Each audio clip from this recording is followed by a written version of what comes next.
ஆரம்பிக்கலாமா? 1 + 1 எவ்வளோ? ராஜேஷ் நீ சொல்லு. 2. ஓகே.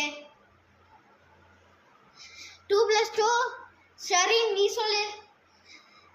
4. ஓகே. வா வா. எதுக்கு லேட்டு? இல்ல சார், அம்மா கடைக்கு போன சொன்னேன். காட்டறி வந்துட்டு அம்மா கிட்ட போய் கூப்பிட்டாங்க சார். உன் அம்மா கிட்டே தானே சொல்லலாம். அடிட்டு உன் பிளேஸ்க்கு போ. முட்டி போடணும் சொல்லணும். முட்டி போடு. கிளாஸ் ஆரம்பிக்கலாமா? ஷரீன், சுபு, ஹரிஷ், மேத்ஸ் கிளாஸ் முடிச்சிட்டோம். இங்கிலீஷ் கிளாஸ்க்கு போகலாம். பை.